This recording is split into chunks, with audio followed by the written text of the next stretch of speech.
15 минут болж байна. Харин Солонгос улсын нийслэл Сөүл хотод 20 цаг 15 минут болж байна. Солонгос дахь монголчуудад зориулсан хэрэгцээт мэдээллүүд, өдрийн онцлог пост, сонирхолтой бичлэгүүдгээд Солонгос дахь монголчуудад зориулсан шоу эфир танд хүрч байна.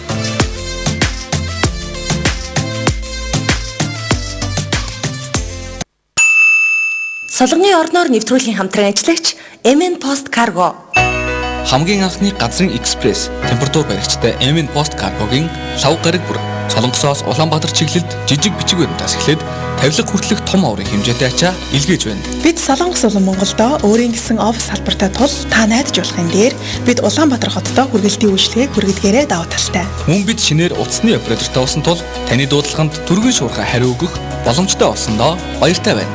Утас тэг 1083 болныг 82 99.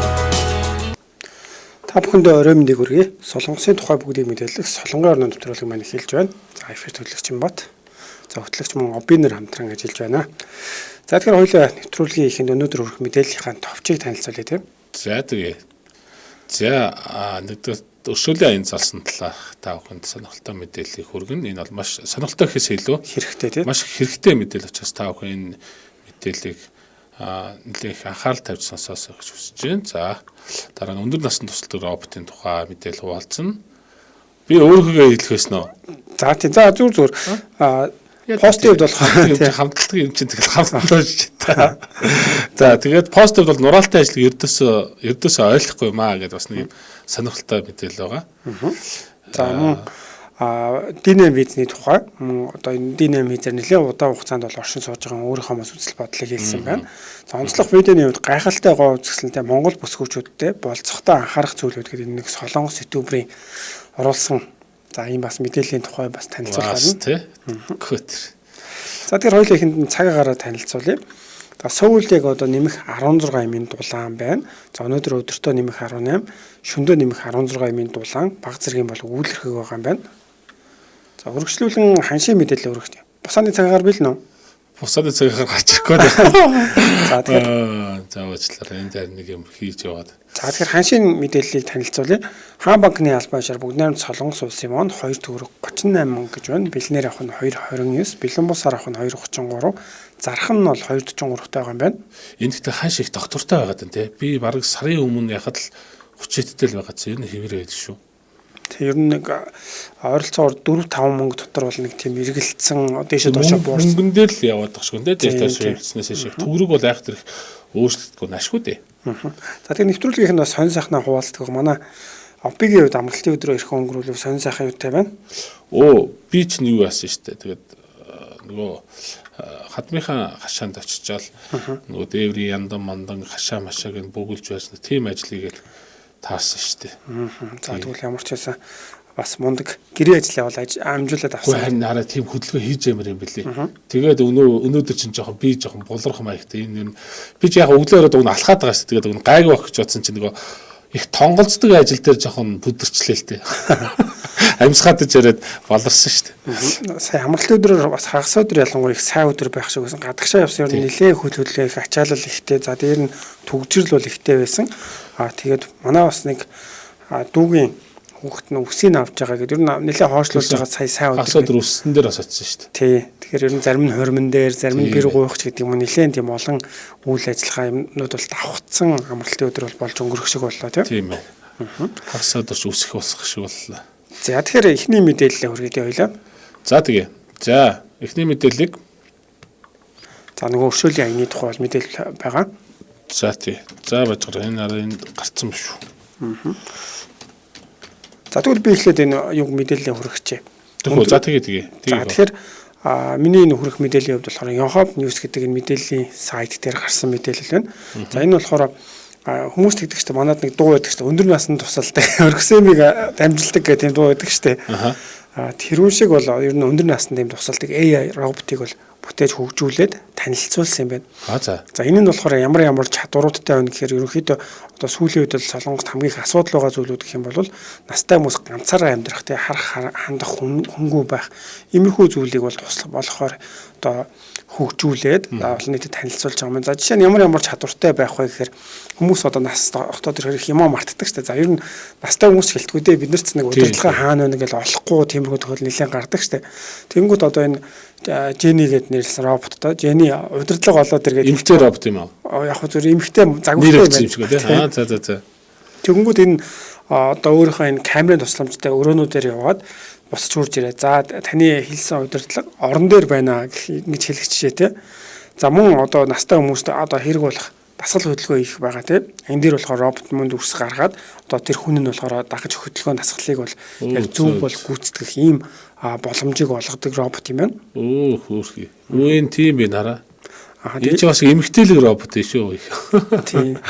Тэгээд энэ дээр ерөнхийдөө одоо хүмүүс танилцуулахаасаа өмнө болохоор харилцаа холбооны газар судалгааны хүрээлэнгээс бол нэлээд олон 17 оноос бол хөгжүүлсэн. Тэгээд 2 сарын турш гэдэг юм 2 одоо жишээ болгож настай хүмүүстэй цуг энэ роботыг 2 сарын турш байлгаад тэр нь болохоор тэр хүмүүсийн мэдээллийг оруулаад ингэж яг өдөр тутам хэрэгэлдэг зүйлүүд нь бол тус болох байдлаар дата үүсгэж ингэж явдаг юм байна. За ялангуяа одоо хүмүүс ч одоо настай хүмүүсийн хувьд болохоор гинт ухаан алдаж унах ч юм уу тий биеийн муудах тохиолдол энэ өөрөө одоо химэл оюун ухаан цаашаага тусламж дуудах ийм бас бололцоог бол олгож байгаа ийм нэлээд хэрэгтэй роботыг бол одоо бүтээж одоо хамгийн анх амжилттай танилцууллаа гэж бас өнөөдөр мэдээлсэн байна. За сонирхолтой юм байна. За тэгээд мөн цаашдаа гэх юм бол энэ одоо судалгааны багаас бол хоол хийхэд туслах ч гэдэг юм уу те. За дээр нь цэвэрлэгээ хийхэд туслах. За мөн одоо энэ хүмүүстэй харилцах сэтгэл хөдлөлийнх нь одоо энэ зүйлүүдийг бол нэлээд хөгжүүлэх, хань болох энэ тал дээр нь бол хөгжүүлэхээр бол ажиллаж байгаа гэсэн ийм мэдээлэл бол байна. Ер нь бол нэлээд тийм хэрэгтэй байгаа. Ягаад гэвэл коронавигийн үед чинь настай хүмүүс гадагшаа гарч чадахгүй. За дээр нь үр хүүхдүүдтэйг уулзахаас аль болохоор одоо хол байхан дээр ягаад гэвэл өвчин ч өөрөө настай хүмүүст илүү тийм хүн дээр тусаад байгаа гэсэн ийм мэдээлэл байгаа. Дээр нь ургацын баяр ч гэдэг юм уу цагаан сарын баяр аль болох онлайнаар ингэж золголт хийхийг бол санал болгоод байдаг. Тэгэхээр настай хүмүүс дээр очих хугацаа нь бол бүр л одоо багасаад байна гэсэн үг шүү дээ. Энэ хүсэх юм бол одоо энэ чинь ингээд бүгдээр ингээд камераар ингээд өөр дээр дата үсгэж яваад байна гэдэг шүү дээ. Тэгэхээр эн чинь хүсэх юм бол өөр хүмүүсд нь шууд энтэйгээ зайнаас юу яагаад холбогдоод бас нөгөө гэрийн орчин тайран болоод бас тэгээд энэ өндөр настай хүнийхээ байдлыг бас харах боломжтой юм байна. Бид харахад бол тий хамгийн гол нь болохоор ямар ч гэсэн энэ хүмүүс чинь ингээд ялангуяа настай болоод ирэхээр хүнтэй ингэ сэтгэлээ хуваалцаад ярилцах гэхээр хүүхдүүд нь завгүй ч гэдэг юм иймэрхүү зүйлийг тохиолдог шүү дээ. Тэгэхээр энэ болохоор их ийдэлгээр ойлголоо ингээд тэгээд эсвэл бол одоо өөрийнхөө өмсөн хувцсыг харуулж байгаа байхгүй. Миний хувцс ямар нэгэн таны өмсөн хаар цамд саарл юмуд хоорондоо их гоё зөгцөж гинөө гэж ингэж хэлэхсчээд тэгэхээр нэлээд тийм ухаалаг одоо хүнтэй харилцах тал дээр бол нэлээд тийм мундаг тийм өөрөө тэр камерын тусламжтайгаар гэр оронд юу байна хаана юу байна гэдгийг ингэж тогтоогоод дата цуглуулад улам хөгжөөд явж яадаг ийм роботоос бүтээсэн юм гэж байгаа. Тийм ээ л да. Яг энэ ерөнхийдөө нөгөө гэртээ нөгөө тижээвэр амтан тижээдэг хүмүүс чинь ялангуяа настай хүмүүс чинь тий гол нөгөө ганцаар талаас л өөрийгөө юу хамгаалж байгаа хэлбэл юм билээ шүү дээ. Юу нь бол тий хань татаж. Гэхдээ энэ нь бол нөгөө ямар нэгэн одоо юу гэдэг эрүүл мэндийн шалтгаантай ч юм ямар нэг асуудал гарлаа гэхэд амтан бол юу ч хийж чадахгүй шүү дээ. Тэгэхээр энэ бол бас үнэхээр бодтой айхтар дэвшилтэд юм гарч иржээ. Тэр нь бол дэлхийд бас анх удаа амжилттай боллоо гэсэн юм зүйлийг бол мэдээлэл болж ирсэн. За тэгэхээр хоёулаа дараагийн мэдээлэл үргэлж. За тэгээ. За миний мэдээлэл. За өршөөлийн аян залсан талаарх мэдээлэл. Бүгд найрамдах Солонгос улсын хууль зүйн яамнаас 2021 оны 10 дугаар сарын 12-ны өдрөөс эхлэн тус улсад хууль бусаар оршин сууж байгаа гадаад улсын иргэд вакцины бүрэн тунд хамрагдаж сайн дураар нутаг буцах хүсэлт гаргасан тохиолдолд хууль бусаар оршин суусан хугацааны торгуул болон хэлийн хориг арга хэмжээ авахаас чөлөөлнө гэж мэдгдэв.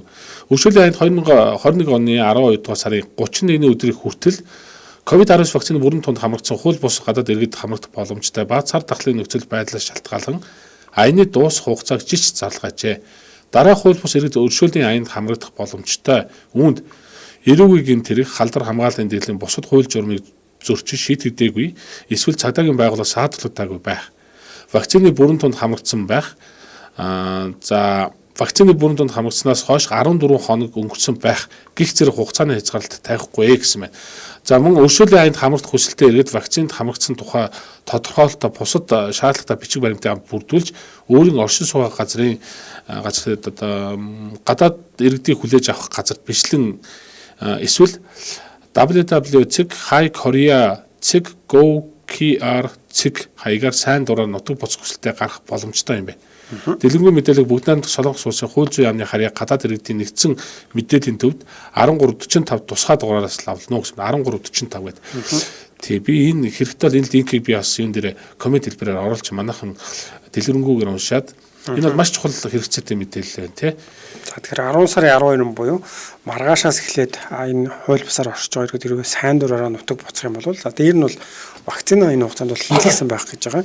Тэгэх юм бол ерөн зөвөр хууль бусаар байгаад буцаж байгаа хүмүүсийн хувьд бол тургуул тавигдах. За дээр нэгээс 10 жил дахиж орж ирэх хэрэггүй гэдэг. За мөн 30 сая хүртэл воноор бол тургуулдаг юм байгаа. Тэгэхээр энд бол өршөөлийн аян зарлахаар энэ оныг дуустал 12 дугаар сарын 31-ний дуусталтаа хэрвээ өөрөө сайн дураараа нутаг буцах юм бол дахиж бас виз мэдүүлэх юм боломжтойгоор явах юм байгаа. Өнгөрсөн жилийн бол 6 сараас эхлээд бас 6 сарын 30-ны хүртэлсэн баг. Ямар ч гэсэн энэ өршөөлийн аян бол явагдаж бас байсан.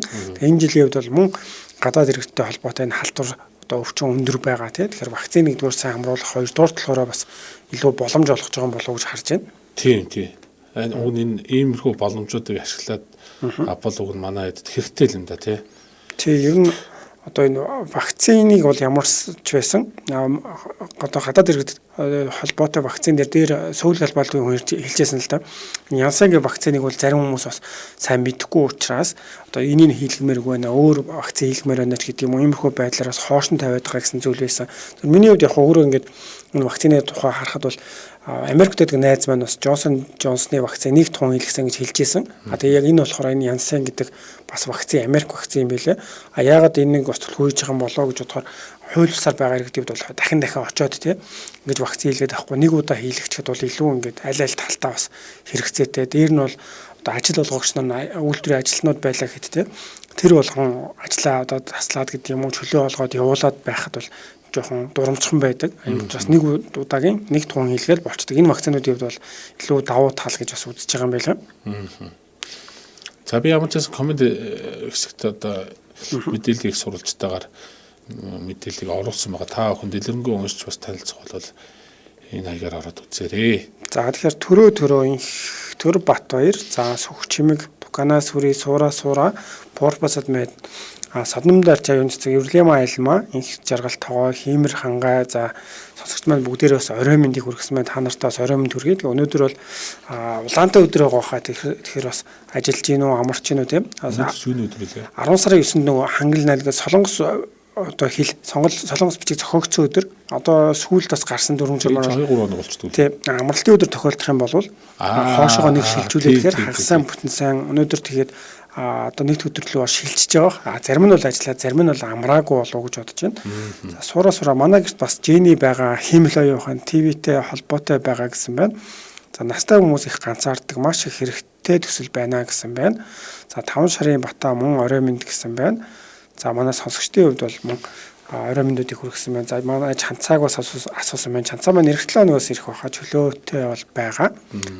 За тэгэхээр хоёулаа нэвтрүүлгийн хамтран ажиллагч байгаа мэдээллийг хүргээд үргэлжлүүлэн дараагийн бас постыг танилцуулах байгаа. Тэгэхээр маань нэвтрүүлгийн хамтран ажиллагчаар MN Post Cargo ажиллаж байгаа. Тэгэхээр та бүхний Солонгосоос Монгол руу гэлэх одоо бүх төрлийн ачааг за ялангуяа жижиг овор хэмжээтэй бичиг баримт одоо жижигхэн зүйлүүдээс гадна мөн том хэмжээтэй тавилга хөрвөгч гээд овор ихтэй зүйлийг аль алийг нь бол Монгол руу хамгийн түргэн шуурхаа бол тээвэрлэдэг байгаа.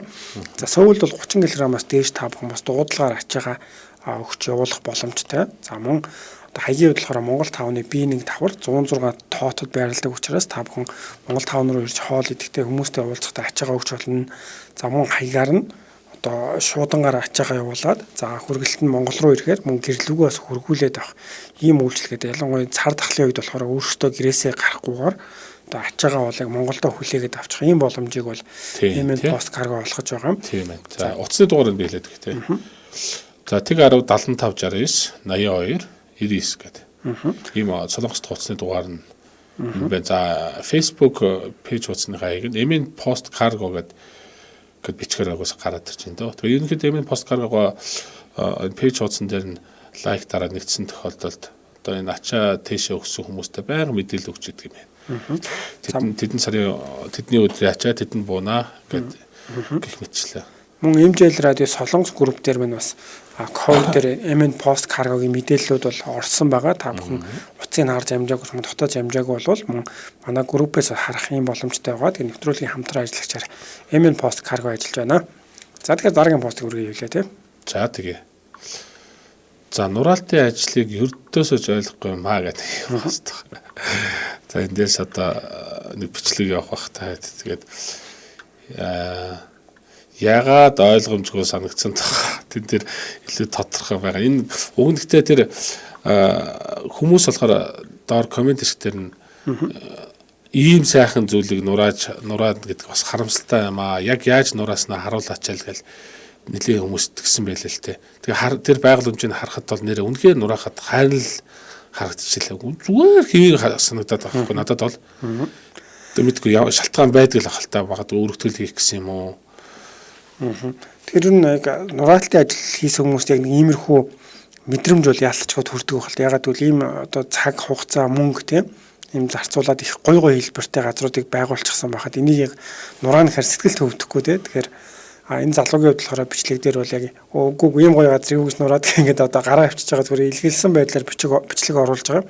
Гэхдээ зүгээр Солонгост бол яалтчгүй одоо жижиг ийм газрууд үйлдвэр аж ахуй ингэж жижиг дунд бизнес хийдэг хүмүүсийн хувьд болохоор байж байгаа л нэг одоо за манай гэрээ хажууд нэг дэлгүүр байлаа гэх юм эсвэл нэг кофе шоп байлаа те өсчин байлаа гэхэд ер нь дундаж хугацааны 3 сарын дотор солигдож явах юм магадaltaй байдаг юм байл л. Ягаад гэвэл маш их хөрсөлтөө байдаг. Би зүгээр буруу санааг бол 400 жилд 4 сая бараг компани бүртгүүлж бас маш олон компани ингэж дампуурдаг ч гэдэг нь ямар ч нэг хэмжээний тоо байгаад идэв. Өрсөлдөө ихтэй те яалтчгүй. Тэр яг тэр компаниуд одоо өөрсдөө шинээр ингэж лангуу одоо энэ түрээсэлж орох болгондоо интерьерийг юу яагаад ч ингэж бүгд нурааж байгаа шинээр хийдэг тий. Тэгэхгүй бид нар ч бол Монголд ингээд энэ зүйлүүд нэг гоё байх юм бол ихийг аваад тэгэл дээр нь баг зэрэг санал ширээгийн солихгүй бол баг тэр чигээр нь хаягийн солиол тэгэл орчмоор санагдаж байгаа шүү. Юу нь бол тий. Яг юм хийх гэж байгаа ялангуяа түрээсэлж байгаа хүмүүс бол илүү зардал гарахгүй хэлж шүү дээ. Яг зүгээр тухайлбал хөрөнгөө худалдаад авсан хүмүүс бол магадгүй өөрийнхөө интерьер дизайн хүссэн байдлаар өөрчлөлийг боддог байх л та. Тэгээ миний хувьд нураалтан дээр нэг удаа ажиллаж байхад бол яалтчгүй ингээд дэлгүүрийн доор байдаг тийм бас нэг хоолны газар байсан. Тэгээ хантай тэр хан дээр ингээд тэр галтхууны хэсэг бол байсан. Тэрийг бол бүгдийг ингэж нураагаад тэгээ өөр газар орох гэж байгаа гэд. Тэгэхэд бол бас л яалтчгүй тэр дундлын хан бол нэлээд юм зузаан байсан л да. Тэгэхээр тэрийг одоо нураах за дээр нь ингэж дахиж тогтжуулах гэдэг юм уу те. Энэ дээр бол маш их мөнгө бол яалтчгүй орж байгаа. Нураалтынхан баг гэхэд бид нэр би ч одоо шөнө ажиллахад тухайд нэг 140 мянган воныг бол авч байсан. Тэгэхээр тэр чинь маш олон хүмүүсийг тэнд ажиллуулж байгаа. Нэгдүгээр зүр ажиллах хүчийг бодоход хоёрдугаар яг тийшээ эхлээд ороход болохоор маш гоё цэвэрхэндээ тэр яг нурааж байгаа хэсгүүд бол ямар нэгэн байдлаар одоо юу гэдгийг за обоог нь баг магад сольцоход болцохоор тийг санагдсан. Шинээр орох гэж байгаа хүмүүсийн хувьд бол ер нь бол нураагаад бүр өөртөө огт өөрөөр зохион байгуулад яг өөртөө сэтгэл нийцсэн байдлаар хийхийг бол илүүд үзчихсэн. Тэгэхээр мөнгө төгрөгтөөдөө гэхээсээ илүүгээр одоо яг шинэ зүйл хэлж байгаа учраас солонгосчууд ч бас тийм бэлэгдэлт бас илүү дуртай ч гэж магадгүй тийм. Зүгээр юм нураах гэлтгүү зүгээр виса ажил мэж гэдэг чинь нүүлэлтэн энэ дээр чинь зүгээр хацинуудад нотхол зүгээр хайрыг харагдаад байдаг чинь ер нь бол тийм. Тэгэхээр ингээд зөрөгтэй яг шийдчихсэн хүмүүс бол өөрчлөлтийг авчрахын тулд зөрөгтэй нурааж ял та. Бас миний бас нэг жоох энэ дээр нэг их зориглож чаддгүй нэг зам байхгүй. Энэ юмыг одоо сүүлийн нүүлтэн дээр би хайрнаас та зөрөгтэй юмнууд хайсан. Тэрнээс тий юмыг хайн байна гэдэг бол бас их зориг ордог юм байлээ.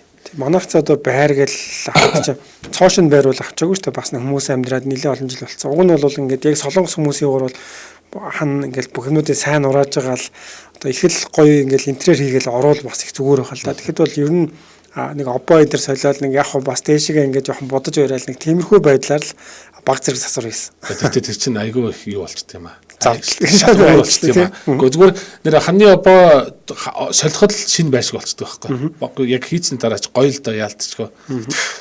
За сүгчмэг За мөн сараван чинь дөрж маань бас нэвтрүүлгүүдийг маань шеэр хийсэн байна. За орой мэндэ цогн идэж байснаа цай гэж шүл болгоод идээд сууж байна гэсэн байна.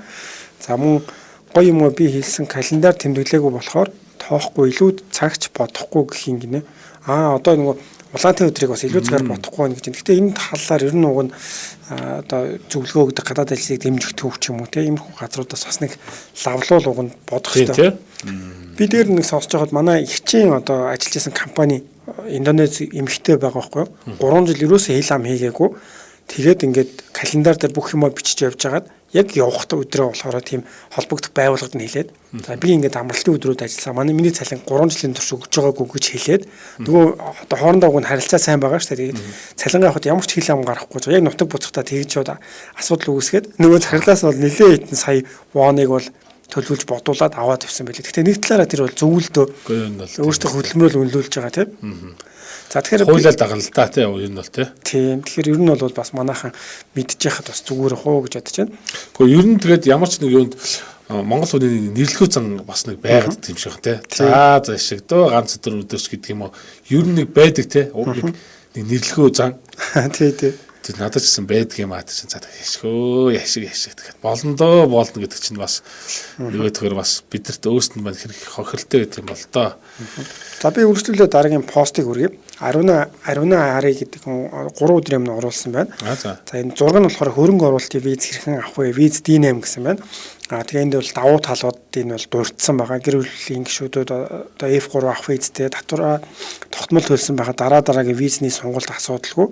За мөн D8 визээр 3-аас дээш жил босон тохиол оршин суух F5 визний хүсэлт гаргах хэрэгтэй гэдэг. Ер нь бол ийм зурчилдаг газрууд бол хамгийн сайхнаар бол хамгийн боломжуудын эсвэл зарим нь хэд дүгийлгээд бас хэлдэг тийм.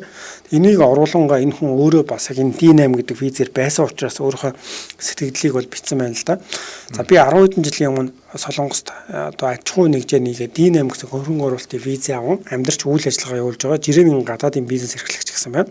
За тухайн үед бол $50,000 банкнд байршуулж байсан. Нэлээд жилийн өмнөөс $100,000-аас $300,000 бол байршуулах шаардлагатай болж нэмэгдсэн гэсэн байна.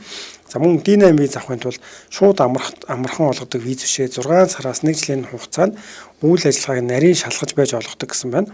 За мөн анх D8-тай монголчууд 3 оронтойд багтдаг байсан бол одоо багассаар байгаа 50-аас доош нэлээд доош орсон гэж байна. 3 жилийн өмнө Монголын 38 иргэн одоо энэ визээр бол байдгаа гэж сонссон гэсэн байна. За мөн D8D-тэй гадаадынхан визээ сонгоход олон зүйлийг шалгаж сонгодог бөгөөд тэрний нэг нь улсад хэрэг хэмжээний татвар төлснөөс шалтгаалan визийг нь сонгохгүйгээр шийддэг гэсэн байна. За тэгээд оршин суух за тэр байнгын оршин суух нь тийм амар бишээ солонгос хүнтэй гэр бүл болсон хүмүүс бол амархан гэсэн байна. Харин хөрөнгө оруулагчид нэлээд өндөр шаардлагатай доороо солонгос иргэнийг төдийг ажилуулсан байх ёстой гэж тоо заачдаг. Тэр ажилчдынхаа 4 төрлийн даатгалыг одоо компанид төлнө. Компани жилийн орлогын татварын хэмжээ нэлээд өндөр заачсан байдаг. Тэгээ энэ талыг одоо хууль хэлэлцүүлж байгаа бололтой байсан. Энэ талаар маш сайн судалсан байлгүй дээ гэсэн байна. Тэр ер нь бол зөвхөн мэдээллийг зарим газрууд олохдоо бол жоохон дутуу болгоод байдаг. Жишээ нь Монгол ч гэсэн зуучлалын газрууд Солонгос руу очиод бүх хүн шууд ажил хийгээл хичээл сургууль явуулах ийм боломжтой юм шигээр бол танилцуулдаг. Гэхдээ бол эхний 6 сар бол хурж ирээд ямар ч бас ажил хийх боломжгүй байдаг тийм. 6 сарын дараа гэхэд нэг 20 цаг ч юм уу иймэрхүү олгох жишээтэй. Тэгэхээр D8 визийг ч гэсэн ер нь бол энэ давуу талыг ингэж дуурсан ч гэсэн яг нөгөө талаар яг бодитоор хийж байгаа хүмүүсийн хувьд бол олон жил хийж байгаад дөнгөж 38 иргэн л энэ визийг авсан байна гэдэг чинь бол яалтчгүй маш одоо чанга үзүүлэлт байгаа тийм. Тэгэхээр яг нөгөө зовлонгийн мэдж байгаа хүмүүс энэ дээр бас илүү ингэж дуугарах ёстой гэдэг нь бол зүйл гэж бодож байна л доо. Тийм ээ тийм. Харин тийм ээ. Энийг ч бас гэдэг манайхан сайн тогтож уншиж ойлгодог болоо. Тийм нэг чухал мэдээлэл та. Тийм намайг одоо 2008 онд анх очичоод нэг компьютер авах гээд очичоод би яг энэ постыг оруулсан хүн дээр бас очиод компьютер худалдаж авч ясан л да. Тэгэхээр аль дээр үеийн л ер нь энэ чиглэлээр монголчуудтай холбоотой бизнес эрхлээд яг энэ чиглэлээр ингэж D8 визийг бол маш олон жил болсны дараа маш олон одоо шалгуурыг давсны дараа бол энэ визийг авсан байна. Миний хувьд зүгээр F2 гэдэг виз авах гэхэд бол яг нийт авах гэж одоо хөөцөлдсөн процесс гэх юм бол бараг 2 жил байсан л да. Одоо оноо гээл тийм. Энэ визээр 7 визээр жил болсон байх ч илүү 6 сар болсон байх ч ингээд маш олон нөхцлүүд байсан юм. Ямар ч хэлсэн материал өгөөд буцаагдал дахиад дараагийн материалаа авчираад ингээд гисээр байтал ямар ч 2 жил гаруй хугацааг бол зарцуулж исэн. Тэр ер нь бол Солонгост бас виз авах тал дээр бол нэг их амар зүйл бол биш гэж бодож байна. Тийм шүү. Их чухал мэдээлэл байна. Наад юу гэж би бас тавьчих. Энэ хөө чухал мэдээлэлүүд нэрээ өмнө эргэж хараад нэрээ би эндээ бас шейлж болно шүү дээ тий. Энд ч одоо ярилцчихгүй ингээд сонсогчтой зориулж байгаа мэдээлэл учраас та бүхэндийнхэн бас зөвхөн одоо сонирхолтой байх гэхээс илүү хэрэгцээтэй мэдээллүүдийг бас хүрэх гэж видеод чинь хичээж байгаа шүү. Тийм учраас ийм хөө чухал мэдээлэл магадгүй та өөрөө визний асуудал гэж болно те таны тандыг хин нэгэн эргэн тойрны найз нөхөд чинь одоо ийм их асуудалтай байвал энэ мэдээллүүдийг бас цааш нь дамжуул шеэр хийж өгөөрэй хүргээрэй гэж хэлмээр байна. За тэгэхээр бас чанцаа айтсан бэ гэсэн маань чанцаа маань бас 7 хоногийн турш чөлөө авсан байгаа. Тэгээд обид маань бас мэд хүргэсэн байна. За баярлалаа. За тэгэхээр үргэлжлүүлээд хоёлаа өнөөдрийнхөө видеог танилцуулъя. За өнөөдрийн видеоны үед бас надад энэ гарчигна. За яг ямар ч байсан бидэж оруулсан хүнийх нь тэр зүйлийг тэр байгаагаар нь л одоо дамжуулъя дээ. Тэгээ энэ дээр бол говь үзэсгэлэнтэй Монгол бүсгүүчүүдтэй болцохдоо юуг анхаарах вэ гэсэн иймэрхүү бас гарчигтай бичлэг. Монгол төшөөд хийсэн бичлэг байна тий. Тийм байна. Саяхан нөгөө бас автомашингүй өдрөөр Монголд бол энэ бичлэгийг бол хийсэн байна. За тэгэхээр ер нь бол энэ хүний одоо бичснээр энэ сувгийг нь бол харахад болохоор Nomad Tube гэсэн бичлэг Азийн орнуудаар их олон орнуудаар явсан юм байна. За дээр нь Оросч гэдэг юм уу бас ийм орнуудаар бол нэлээд авсан байна. Энэ хүний хувьд бол ер нь гадны эмэгтэйчүүдэд нэлээд тийм сонирхолтой юм уу бичлэгүүд нь ер нь эмэгтэй хүмүүсийн тухай за ер нь одоо уулзах болцох ч гэдэг юм ийм чиглэлээр бол нэлээд тиймэрхүү зүйлийг бол хэлсэн байлаа. Монгол эмэгтэйчүүдийн ер нь имиж гэхээр Солонгост иймэрхүү байдаг юм л да. Нэлээд тийм зузаан дээл ч юм уу те зузаан хавц хүмүүссэн мал ингээд сааж байгаа ч юм нэг иймэрхүү дүр төрх бол их байгаад байдаг. Гэхдээ ер нь бол монголчууд яг бодит байдал дээр тийм шээ нэлээ уулзахад бол халуухан секси за юу гэсэн байлаа залуухан гэдэг нэлээ ийм бас дүр төрхтэй ийм зүйл байдгаа. Тэгээд гэхдээ уулзахын тулд бас анхаарах зүйлүүд бий гэж хэлж байгаа видеого танилцуулсан байна. Яг эрэгтэй хүмүүс өөрсдийнхөө монгол эмэгтэйчүүдийн тухай ингээд бас танилцуулгаад игүүл. За тэгээ энэ дээр бол ингэж дурдсан байна л да. Ер нь зөвхөн Монголын тухай бас мэдээлэл олгосон. Улаанбаатар одоо хот гэхэд бол жишээ 1.3 сая хүнтэй. За тэгээд Улаанбаатар нийтдээ бол одоо Монгол бас 3 сая хүнтэй болохоор энэ чоноос бол бага зэрэг л илүү юм байлээ гэж бол бичсэн байгаа. Тэгээд Солонгос эрэгтэйчүүдийн хувьд бол ер нь Азийн орны Филиппин, Таиланд, Вьетнам гэх орны эмэгтэйчүүдтэй ингэж уулзах хүсэл одоо хүслийн жагсаалт гэдэг юм уу да уулзч үзэх гэдэг юм уу тиймэрхүү зүйл одоо аяллаар явах гэдэг юм нэлээд байдаг. Монголчууд бас энд орог заавал байх хэрэгтэй гэсэн нэг иймэрхүү зүйлийг бол хэлсэн байлаа. Тэгээд энэ дээр тиймэрхүү баримт одоо юу дурдж байгаа нь болохоор за энэ дээр ингэж байгаа Улаанбаатар сая 300 мянган хүн амтай гэж байгаа тийм. Тэгэнгүүт өшөө одоо дархан Эрдэнэт за мөрөн гээд хотууд байна. Тэгэхээр энэ хот бусад хотуудын хувьд болохоор яг гадаад хүмүүс байхад бол арай жоохон эвгүй одоо ялангуяа уулз тохиромжгүй байгаад хүн ам цөөтэй учраас баг амархан мэдэгдэж байгаа байхгүй. Улаанбаатарын хувьд болохоор илүү боломжийн гэж бас хэлсэн байна. Тэгээд Монгол одоо нийт хүн амын 70%-аас одоо доош 70% орчим тийм 35-аас доош насныхан байгаа. Энэ нь болохоор илүү тийм залуу хүмүүстэй уулзах боломж, залуу эмэгтэйчүүдтэй болцох юм боломж бол олгох болов гэсэн иймэрхүү зүйлийг бол хэлсэн байна. Чамд сонсоход одоо жишээ нь ямар хөө санагдаж байна? Мэдгүй надад бол нэг таатай санагдахгүй. Ягаад ч зүгээр. Уу яхаа Монгол охтуудын сайн сайхан талыг ингэж талаас нь яхаа зөв хандлагаар яаж байгаа бол өөр тэрнээс зүгээр Монголд очиж Монгол охтуудтай уулзаараа гэсэн байдлаар яаж байгаа бол тэр нь л жоохон онцгой санагдах юм байна. Тэгээ энэ дээр нэг талаараа одоо юу гэдгийг үзэгсэлэнтэй. За тэгээд юм боловсралтай гэдэг иймэрхүү талаас нь хэлж байгаа нь бол сайхан байгаа. Яг нөгөө талаараа энэ бичлэгийг зориулж байгаа хүмүүс нь тэрээс Солонгосын бас нөгөө хүмүүстэй сууж чадаагүй, гэр бүлүүлж чадаагүй ч юм уу иймэрхүү хүмүүс зориулж одоо бичиж байгаа гэдэг утгаараа бичлэг хийж байгаа гэдэг утгаараа жоохон Монгол эрэгтэй хүмүүсийн за ер нь Монгол хүмүүсийн хувьд сонсоход тийм ч таатай биш. Тэгээд Солонгос хүмүүсийн хувьд бол жишээ нь дундаж наслалт нь 82, за Японочууд дундаж наслалт нь 84, Хятадууд 76 гэсэн байна л да. Монголчуудын бол дундаж наслалт нь 69 гэсэн байлаа. Тэгээ энэ дээр одоо витамин ч юм уу те хичээллэг тиймэрхүү зүйл бага хэрэгэлдэг нь бас одоо энэнд бол богино наслахад бол нөлөөлж байгаа байх гэсэн ийм зүйлийг бол хэлжээ. Тэгэл идэж шуус нөлөөлөл л та. За манай энэ ч эрчүүд бол зүгээр өстэй. Идэж байна даа өөх тасыг. Энэ хүмүүсийн хувьд бол мөн одоо Европ биш одоо Азийн дундад Азийн бусад орноор энэ очоод за Вьетнам ч юм уу түрүүний хэлсэндээ Индонези иймэрхүү Тайланд гэх газруудаар явахаар энд орохоор хүмүүстэй харилцах гэхээр ерөөс англиар ярьж чаддгүйг нь л ойлголцож харин Монголд болохоор яваад ингээд танилцаад үзсэн чинь 10 хүний 6 нь бол ингэж ярилцахад бол англи ч юм уу ойлголцоход ихлүү боломжийн байна. Бас энэ тал нь нэлээд давуу юм гэж бас хэлсэн байлаа. Тэгээд нөгөөтэйгөр болохоор манай бас одоо ёс түүхтэй холбоож ингэж хэлжлээ л дээ. Хятадууд болохоор маш олон жилийн ингээд түүхтэй одоо юу гэдэг бие биен рүүгээ те халдаж давтлах ч юм уу тэр утгаараа хятадуудыг бол уучлаагүй. Харин Орсуудыг болохоор ингээд бас түүхийн хувьд асуудалтай ч гэсэн уучлсан. Тэгээд энэ Монгол эрчүүдийн хувьд болохоор Монгол аав нарын хувьд болохоор хятад хүргэн гэх юм бол огт хүлээн зөвшөөрөхгүй. Харин нөгөө талаараа бусад орныхныг бол харьцангуй гайгүй. Энэ нь болохоор дундад Азид өөр орнуудад очиход болохоор энэ одоо хадмуудтайгаа уулзахдаа найз залуутай ийм хүмүүс найз бүсгүүтэй бас хүмүүс яг энэ хадам тал руу уулзахад бол маш хэцүү байдаг. Монголд энэ талаар бас харьцангуй нээлттэй гэж бас энэ дээр бол дурдсан байлаа. За хоолоос өргөнөд байх чинь. Тэгээд мөн Монгол эмэгтэйчүүдийн тухай гэх юм бол өдөрт 3 удаа өглөө босоод өдөр босоод за мөн айл айлан дээр ингээд махан хоол бол маш их иддэг гэсэн байлаа. За тэгээд махан хоол идсэн ирнэ бас ингэж туранхай одоо ийм байгаад байдаг нь бас гайхалтай гэж энэ дээр бол хэлсэн байлаа. Тэгээд хятад ч гэдэг юм уу за бусад орны хүмүүсийн болохоор цагаан хоолтон байх юм бол Монголд бас хүнтэй уулзах бол боломжгүй байхаа гэсэн тийм зүйлийг бол хэлсэн байлаа. За тэгээ мөн төгсгөлд нь гэх юм бол Монгол эмэгтэйчүүдийг за Оросыг бол одоо жишээ нь Оросын модельүүд гэх юм уу те одоо Москва гэл хот гэхэд нэлээд тийм цас ордог гэдгээр онцлогдоход тийм дулаан одоо шүүб гэд тэрэг нь хэлж явах шиг л тийм хувцастай модельүүд за хиттийн бас үндэсний хувцастай тийм үзэсгэлэнтэй бүсгүүчүүд байдаг. Яг тэднийг ингэж нийлүүлсэн төр зурагтай иймэрхүү бүсгүүчүүдтэй уулзъяг бол Монголд яг аль аль талаараа байна гэсэн ийм зүйлийг бол бас дурдсан байлаа.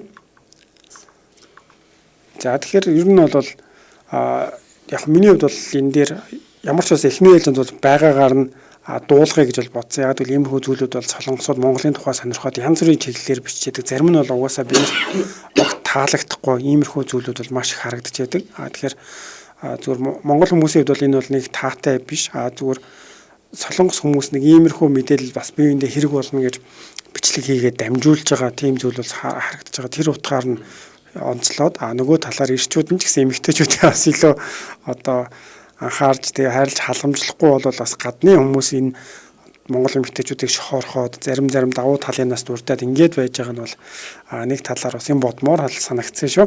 За тийм утгаараа бас өнөөдөр шинээр орсон энэ бичлэгийг болохоор 9 сарын 28-ны өдөр бол орсон байлаа. Тэгээ энэ бичлэгийг бас нэг зүгээр ямар ч гэсэн танилцуулъя гэж бодлоо.